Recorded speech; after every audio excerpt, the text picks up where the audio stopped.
বাংলাদেশের সরকারি চাকরিতে কোটা সংস্কারের দাবিতে আন্দোলনরত সাধারণ শিক্ষার্থীদের ওপর ছাত্রলীগের হামলার ঘটনায় উদ্বেগ প্রকাশ করেছে যুক্তরাষ্ট্র। এছাড়া ছাত্রলীগের হামলার নিন্দাও জানিয়েছে দেশটি। একই সঙ্গে বাংলাদেশে চলমান আন্দোলনের সকল বিষয় নিবিড়ভাবে পর্যবেক্ষণ করা হচ্ছে বলেও জানিয়েছে মার্কিন প্রশাসন।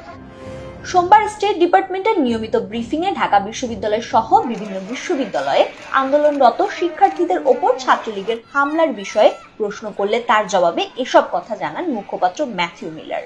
ব্রিফিংয়ে স্টেট ডিপার্টমেন্টের করেসপন্ডেন্ট মুশফিকুল ফজল আনসারি জানতে চান, সরকারি চাকরিতে মেধাভিত্তিক পদ্ধতির পক্ষে কোটা বাতিলের দাবিতে গত কয়েকদিন ধরে বাংলাদেশে হাজার হাজার শিক্ষার্থী বিক্ষোভ করছে। কোটা সংস্কারের দাবিতে আন্দোলনকারীদের লক্ষ্য করে প্রধানমন্ত্রীর একটি মন্তব্যের পরেই ক্ষমতাসীন দলের ছাত্র সংগঠন বাংলাদেশ ছাত্রলীগের নেতাকর্মীরা সাধারণ শিক্ষার্থীদের ওপর হামলা করেছে।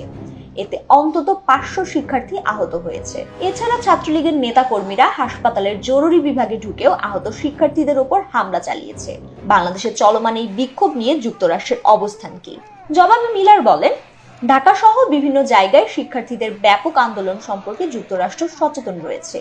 শত শত শিক্ষার্থী সেখানে হামলার শিকার হয়েছে এবং আহত হয়েছে।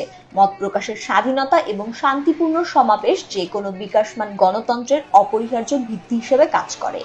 আমরা শান্তিপূর্ণ প্রতিবাদকারীদের বিরুদ্ধে যে কোনো সহিংসতার নিন্দা জানাই।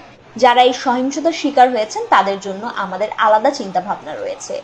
উল্লেখ্য, মিলার তার প্রশ্নের জবাবে বাংলাদেশের চলমান বিক্ষোভে 2 জন নিহত হয়েছেন বলে উল্লেখ করেছেন।